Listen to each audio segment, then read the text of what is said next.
The auction block creaked under Celeste's trembling feet as Sheriff Brantley Hawthorne burst through the courthouse doors. His spurs jangling against the wooden floor, sweat beaded on his weathered brow despite the autumn chill that swept through. Millbrook Valley, and his hand instinctively moved to the Colt .45 at his hip. "Stop this mockery." Brantley's voice boomed across the crowded courthouse, silencing the eager bidders who had gathered like vultures around fresh carrion. Celeste's violet eyes met his across the room, and he saw the spark of hope flicker behind her fear. Magistrate Cornelius Blackthorne, no relation, despite the surname, adjusted his wire spectacles with a sneer. "Sheriff Hawthorne, you have no authority here?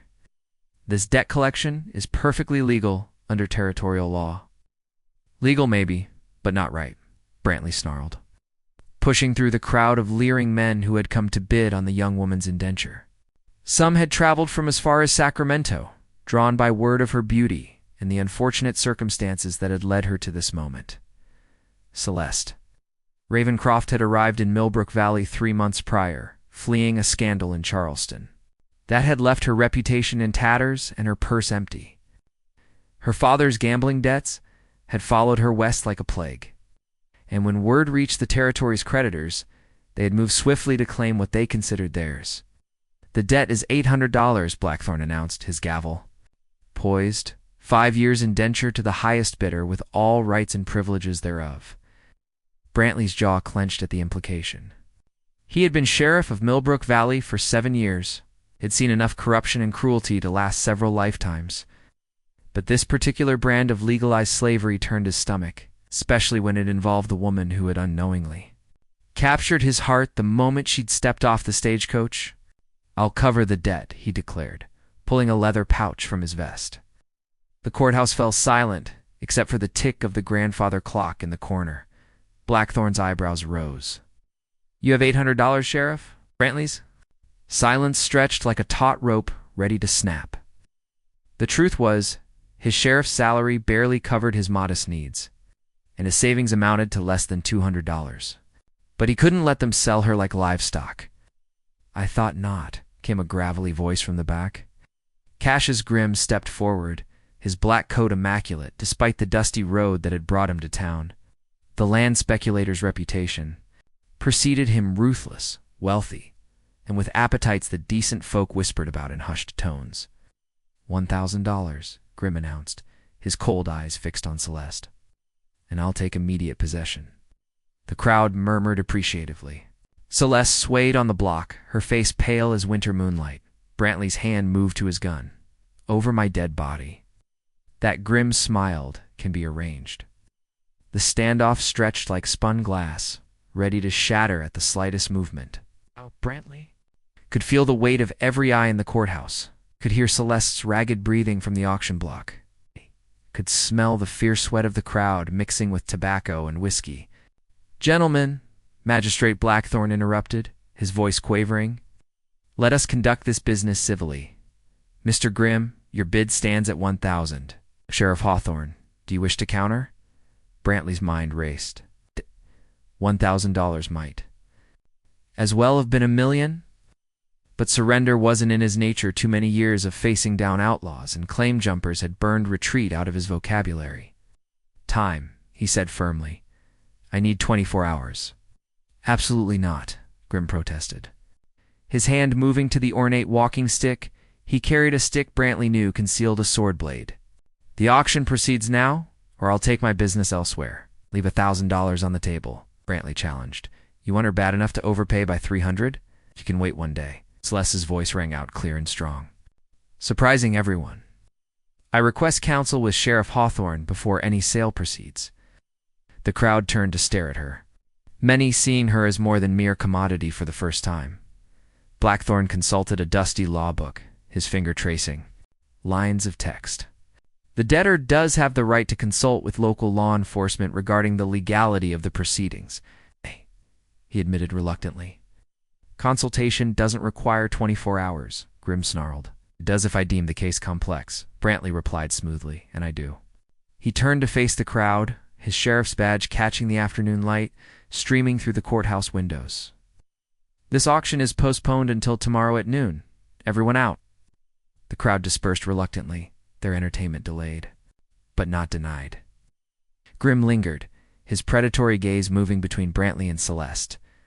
"Don't make this harder than it needs to be, Sheriff," he said quietly. "I've dealt with obstacles before. They have a tendency to disappear." After Grim left, Brantley helped Celeste down from the auction block. Her legs buckled slightly, and he caught her arm to steady her. The brief contact sent electricity through both of them. "Thank you," she whispered, her voice barely audible. "Don't thank me yet," Brantley replied grimly. "I bought us time, nothing more. I don't have $1,000, and Grim knows it." They walked toward his office, the late afternoon sun casting long shadows across Main Street. Millbrook Valley was a town caught between old and new, its wooden sidewalks and hitching posts slowly giving way to talk of railroad expansion and Eastern investment. "Tell me about this debt," Brantley said as they entered his office. He poured 2 cups of coffee from the pot that perpetually simmered on his wood stove. Celeste accepted the coffee gratefully, wrapping her slender fingers around the warm tin cup. "My father was a gentleman gambler in Charleston, or so he called himself. When he died, his creditors came calling. I thought distance would protect me, but debts have long arms," Brantley finished. He had seen it before: Eastern money reaching into Western territories, treating the frontier like their personal collection agency. Oh. "There has to be another way," Celeste said, desperation creeping into her voice. "I won't be sold to that man. I've heard the stories about girls who disappear into his household." Brantley leaned back in his chair, studying her face. 3 months of frontier life had put steel in her spine, but he could still see the refined lady she'd been raised to be. The combination was intoxicating and dangerous for his peace of mind. "There might be," he said slowly, "but you're not going to like it." "Marriage," Brantley said, the word hanging in the air like gun smoke. "If you were my wife, your debts would become mine, and I could arrange a payment plan with the territorial court." Celeste's coffee cup trembled in her hands. "You would do that? For someone you barely know?" "I know enough," he replied, his gray eyes intense. "I know you volunteer at the schoolhouse every Tuesday. I know you helped Mrs. Patterson when her husband took fever. I know you're brave enough to travel alone across half the continent to start over." What he didn't say was that he had been watching her since the day she arrived, that her laugh could brighten his entire week, that he lay awake nights imagining what it would feel like to hold her in his arms.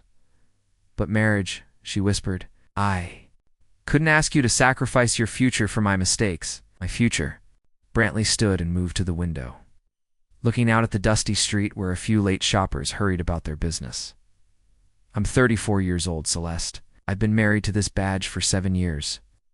Maybe it's time I found something else worth protecting." Outside, the sound of approaching hoofbeats made them both look toward the street. Cassius Grim rode past slowly, his black stallion prancing restlessly. He tipped his hat mockingly toward the sheriff's office before continuing down Main Street. "He's watching," Celeste observed, moving away from the window. "Let him watch." Brantley turned back to her, his decision crystallizing. "Marry me, Celeste. Not for the debt, not for protection, but because in 3 months, you've made me remember what it feels like to hope for something beyond the next day's troubles." Her violet eyes searched his face, looking for deception or pity, and finding neither. "You don't know what you're asking." "My past, your past brought you to me," he interrupted gently. "I'm not a rich man, and this isn't a rich town. But I can offer you honesty, protection," and he paused, vulnerability flickering across his weathered features. "And love, if you'll have it." Before she could answer, the office door burst open. Deputy Jeremiah Caulfield stumbled in, blood streaming from a gash on his forehead. "Sheriff," he gasped, "you need to come quick. Grimm's men. They've got the preacher." Brantley was on his feet instantly, checking his guns. How many? 4, maybe 5? "They grabbed Reverend Whitmore when he was closing up the church. Grimm says if you want him back alive, you'll bring the girl to the old mining camp by sunset." Celeste paled. "He's forcing the issue." "Like hell he is." Brantley strapped on his gun belt, his face grim. "Jeremiah, get Doc Morrison to look at that cut. Then find Mayor Hutchins. and tell him what's happening. What about the girl? Jeremiah asked, eyeing Celeste nervously. Girl, Celeste said firmly, is going with him. Absolutely not, Brantley protested. That's exactly what Grim wants. And if you go alone, you'll be walking into a trap. Celeste moved to his desk, where he kept a spare pistol for emergencies. She handled the weapon with surprising familiarity. I may be from Charleston, but I'm not helpless. My father taught me to shoot before he taught me to dance. Brantley stared at her, seeing a different woman than the refined lady who had stepped off the stagecoach 3 months ago. The frontier had awakened something in her, something fierce and determined. This isn't your fight, he said softly. Became my fight the moment you decided to stand up for me. She checked the pistol's chambers with practiced efficiency. Besides, if we're going to be married, you might as well learn that I don't abandon the people I care about. Outside, the sun was beginning its descent toward the western mountains, painting the sky in shades of amber and rose. The time was running short, and they both knew that whatever happened at the mining camp would determine not just their future together, but whether they would have a future at all. The abandoned Copper Creek mining camp sat like a festering wound in the mountainside, its skeletal structures casting twisted shadows in the dying light. Brantley and Celeste approached on horseback, taking advantage of every boulder and scrub pine for cover. 5 horses, Brantley whispered, studying the camp through his field glasses. Grim's got the Reverend tied up near the old assayer's office. Celeste adjusted her grip on the pistol, her heart hammering against her ribs. She had insisted on coming, but now the reality of violence hung over them like a storm cloud. What's the plan? You circle around to the north slope. When you hear my signal 3 quick shots, you put some lead in the air to keep their heads down. But Celeste, his eyes found hers in the gathering darkness. If things go badly, you ride hard for town and don't look back. I'm not leaving you, she said fiercely. We will if I tell you to. His voice carried the authority of a man accustomed to being obeyed. Promise me. Before she could answer, a voice echoed across the camp. Sheriff Hawthorne, I know you're out there. Come forward, hands visible, or the good Reverend loses an ear. To emphasize the point, Reverend Whitmore's cry of pain split the evening air. Brantley's jaw tightened. Get in position, he told Celeste, and remember 3 shots. They separated, moving through the shadows like ghosts. Brantley made his way down the main path into the camp, his hands raised, but never far from his weapons. Cassius Grim emerged from the assayer's office, flanked by 4 hard-looking men. Where's the girl? Grim demanded. Safe, Brantley replied. Let Whitmore go. This is between you and me. Grim laughed, a sound like grinding glass. Oh, Sheriff. But it's not. You see, I've invested considerable time and resources in acquiring Miss Ravencroft. Her ... qualities would be quite valuable in my San Francisco establishments. The implication hit Brantley like a physical blow. Grim wasn't just a land speculator. He was trafficking in human flesh, using legal debt collection as his cover. Over my dead body, Brantley snarled. As I mentioned before, that can be arranged. Grim nodded to his men, who began spreading out in a loose semicircle. From her concealed position on the north slope, Celeste watched the scene unfold with growing dread. She could see Reverend Whitmore slumped against a post, blood trickling from his left ear. Grim's men were positioning themselves for a crossfire that would cut Brantley down the moment shooting started. She had to even the odds. Moving as quietly as possible, she worked her way closer to the camp. Her Charleston upbringing had included more than just dancing lessons. Her father's gambling associates had been rough men, and she had learned to move unseen through dangerous places.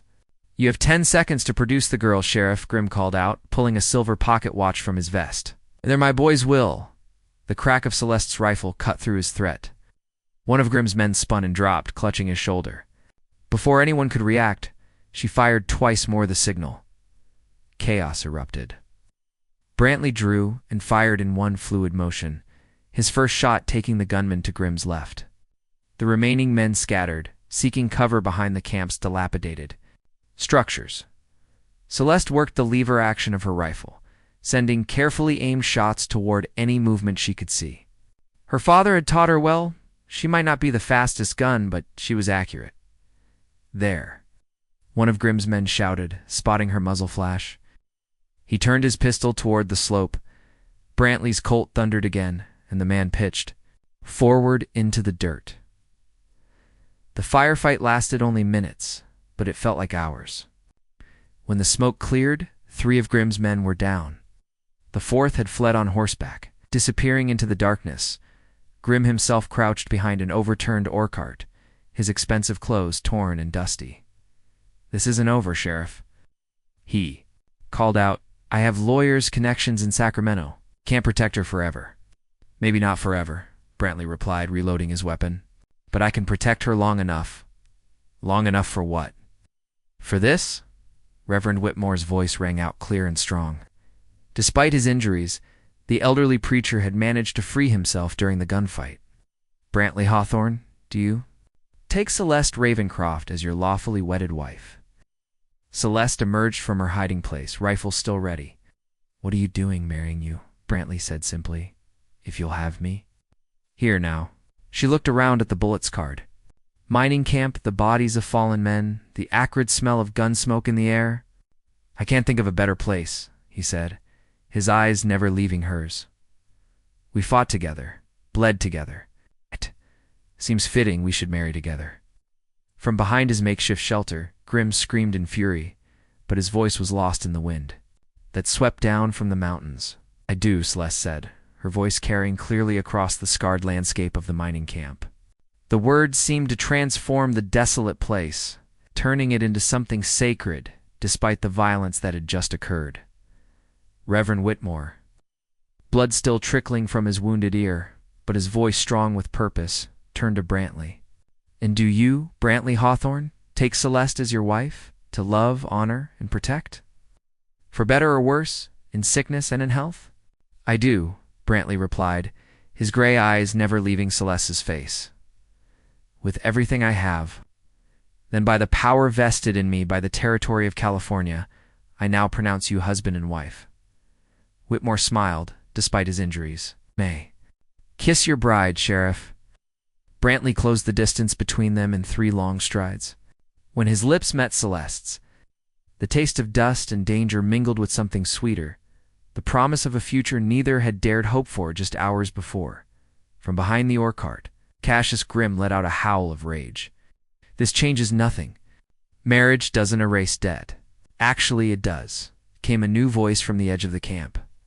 Mayor Hutchins emerged from the shadows, accompanied by Judge Cornelius Morrison and 6 armed townsmen. Under territorial law, a married woman's premarital debts become her husband's responsibility, subject to renegotiation with creditors.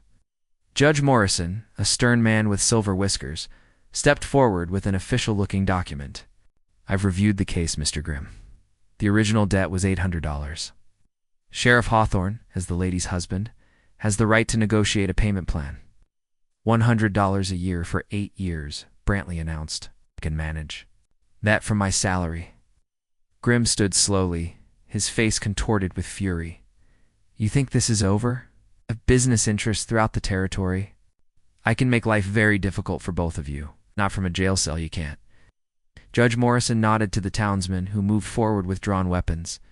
"Cassius Grimm, you're under arrest for kidnapping, assault, and conspiracy to commit murder." "On whose authority?" Grimm snarled. "On mine," Morrison replied calmly. "And on the testimony of your surviving man who decided cooperation was preferable to a noose? He's told us quite a bit about your various enterprises."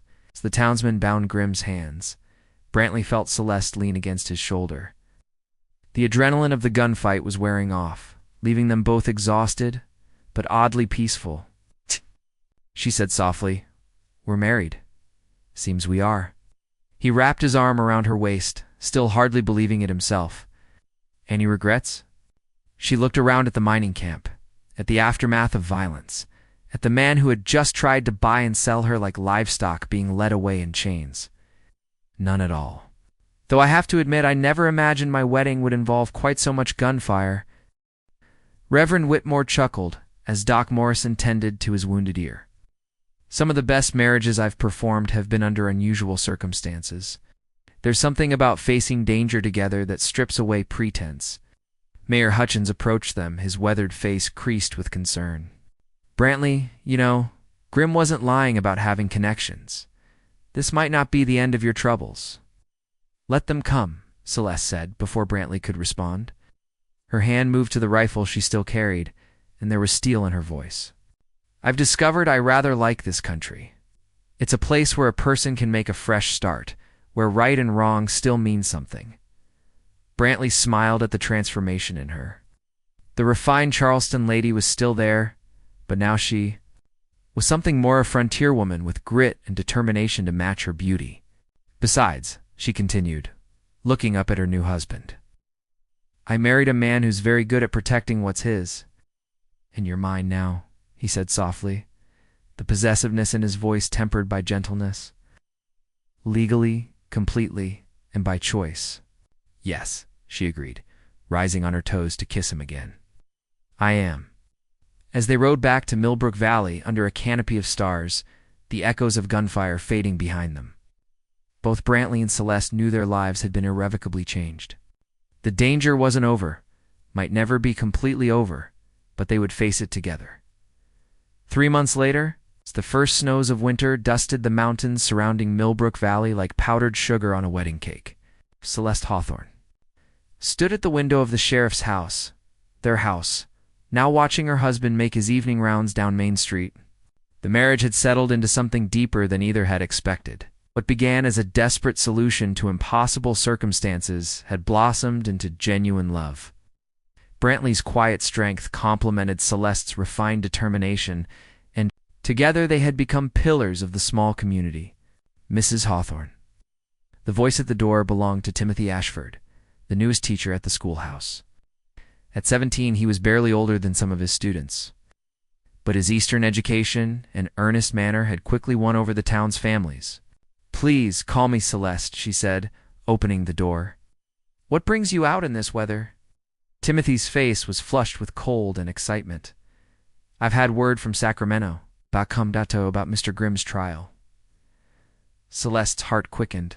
Grimm had been locked in the territorial prison awaiting trial, but his lawyers had filed motion after motion, claiming his innocence and demanding his release. And guilty on all counts? Timothy said with a grin. 20 years hard labor. But that's not the best part. Pulled a telegram from his coat pocket. His business empire is being dissolved. The territorial governor has ordered all his indenture contracts voided and his assets seized to compensate his victims. Relief flooded through Celeste like warm honey. For months, she had lived with the fear that Grimm might find a way to reach them from prison, that his connections and wealth might eventually secure his freedom. There's more, Timothy continued. The investigation uncovered a network of similar operations throughout California and Nevada.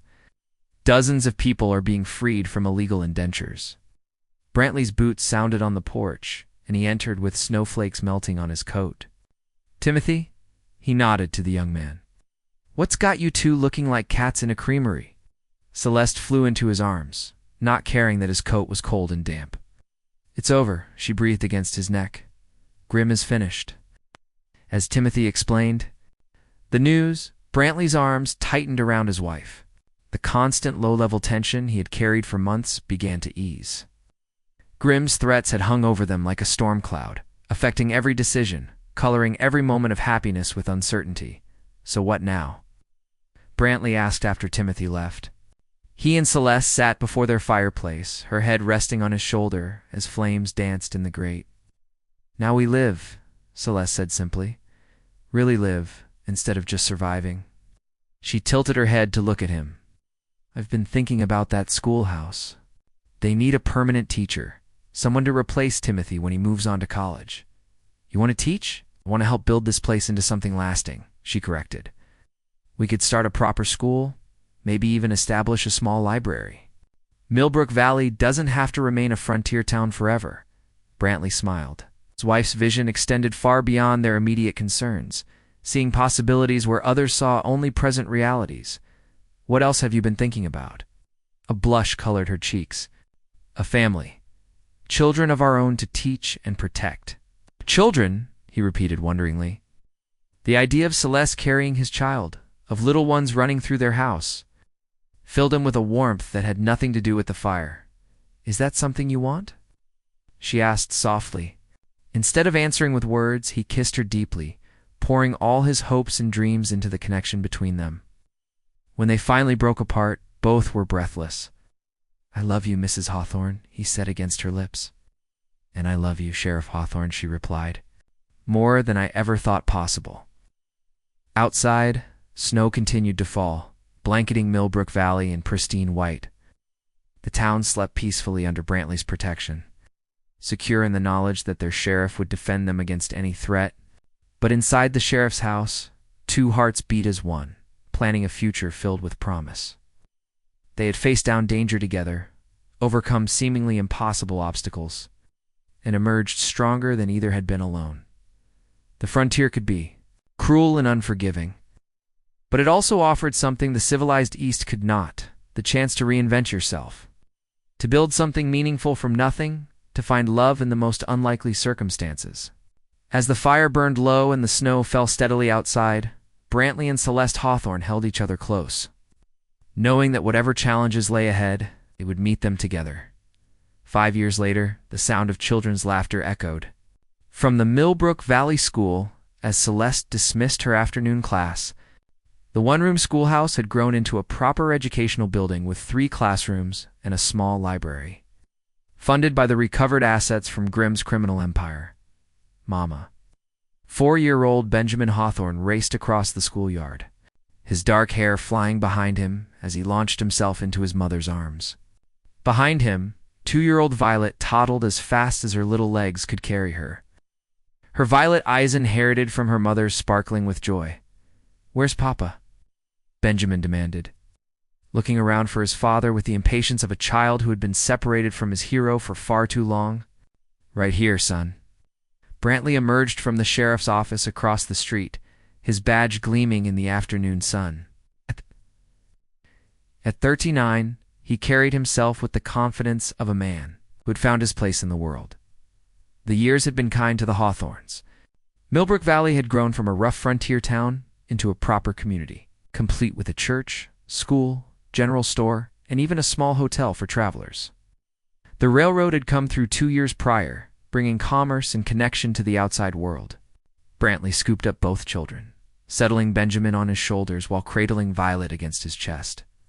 "How were your students today?" he asked Celeste as they walked toward home. "Eager to learn," she replied, falling into step beside them. "Margaret Peterson is reading at a 6th grade level, and she's only 8. I think we might have a future teacher on our hands." Their house had expanded over the years as well, growing from the modest sheriff's quarters into a proper family home with multiple bedrooms, a large kitchen, and a wraparound porch where they often sat in the evenings watching their children play. "Letter came for you today," Brantley said as they reached their gate. "From Charleston." Celeste's steps faltered slightly. She rarely heard from her old life, and when she did, it usually brought unpleasant memories. Inside, she opened the envelope. With trembling fingers while Brantley entertained the children, the letter was from her cousin Millicent, whom she hadn't heard from in 3 years. "My dearest Celeste," she read aloud, "I hope this letter finds you well in your frontier adventure. I write with news that I thought you should hear directly from family rather than through gossip. Charleston society has finally learned the truth about your father's debts and the circumstances of your departure. The scandal that once drove you away has been replaced by admiration for your courage in starting over. Several ladies have expressed interest in visiting your Wild West settlement. More importantly, your father's creditors have been exposed as criminals themselves, part of a larger scheme that victimized dozens of families. Your name has been completely cleared, and you are welcome to return any time you wish." Brantley looked up from where he was building blocks with the children. Well, Celeste set the letter aside and moved to the window, looking out at the thriving community they had helped build. Main Street bustled with activity farmers bringing produce to market, children playing after school, neighbors stopping to chat and share the day's news. "She says I can go back," Celeste said softly. "A Charleston society would welcome me now. Do you want to go back?" Brantley's voice was carefully neutral, but she could hear the underlying tension. She turned to face him. taking in the sight of her husband playing with their children in the home they had built together. Benjamin was explaining something elaborate, involving his toy horses, while Violet clapped her hands in delight. "Go back to what?" Celeste asked, moving to kneel beside them on the carpet. "To a world where I was valued only for my father's fortune and my ability to make polite conversation, where women are ornaments rather than partners." She picked up Violet, settling the toddler on her lap. "Here, I teach children who will grow up to build something meaningful. I'm married to a man who sees me as an equal, who respects my mind. As much as he loves my heart, I have beautiful children who will never know the constraints of rigid society." Brantley reached over and took her free hand. "But if you ever want to visit, I might," she admitted. "Someday, when the children are older, perhaps we could all go. I'd like them to see where I came from, to understand that people can choose their own path in life." Benjamin looked up from his horses. "Are we going somewhere, Mama?" "No, sweetheart," Celeste said, smoothing his dark hair. "We're staying right here where we belong." That evening, after the children were asleep, Brantley and Celeste sat on their porch swing, watching the stars emerge in the clear mountain sky. The sounds of their thriving community drifted on the cool, air-distant laughter from the saloon. The clip-clop of a late traveler's horse, the whistle of the evening train, departing for Sacramento. "Any regrets?" Brantley asked, echoing the question from their wedding night 5 years before. Celeste snuggled closer to him, her head on his shoulder. "Only that I waited so long to find you." He pressed a kiss to the top of her head. "Worth the wait, indeed it was." She looked up at him, her violet eyes reflecting starlight.